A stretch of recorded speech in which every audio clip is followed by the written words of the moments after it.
Sudi ovog trenutka daju znak starterima da puste trku štale Dreamcatcher Sombor.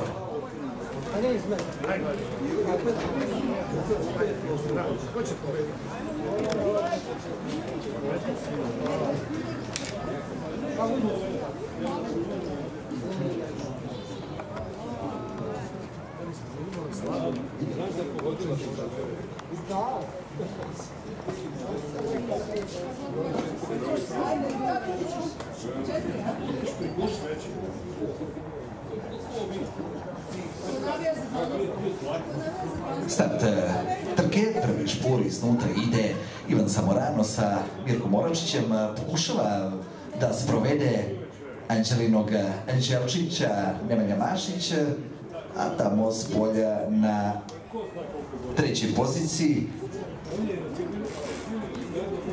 nalazi se Piccolino S sa Slavkom Stantićem, iznutra Maharađa sa Petrom Knektom. Ivan Zamorano diktira tempo, sačekat ćemo sledeći kontrapravac da se sve rasplansa. Ivan Zamorano ide iznutra. Čelo ipak pola dužine konjskog tela, sad već jedna dužina prednosti za Anđelinog Anđelčića. I za Anđelinog Anđelčića nalazi se Maharađa Veo sa Petrom Knektom.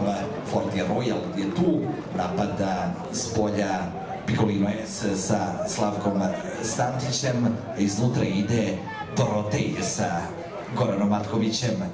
Ivan Zamorano, druga pozicija Anđelina Anđelčić, treća pozicija grlo broj 7 Dorotej sa Goranom Matkovićem. Sad polako se gasi Anđelina Anđelčić, pojačava s polja Maharađa, pojačava i Dorotej sa Goranom Matkovićem. Dorotej je sada na čelu trke štale Dreamcatcher, druga pozicija za Maharađu PO, treća pozicija, ali problemi u galopu je Ivan Zamorano i za Forti Royal.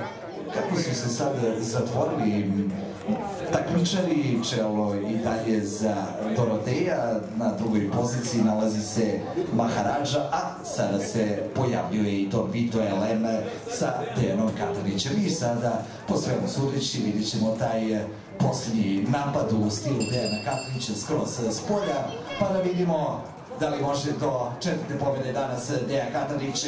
Iznutra ide Dorotej, Maharađa pokušava kroz sredinu s polja, leti Don Vito, Dorotej ili Don Vito, ko drugi to, Don Vito LM. Dorotej, Maharađa, odlično, nije ovo bilo loše.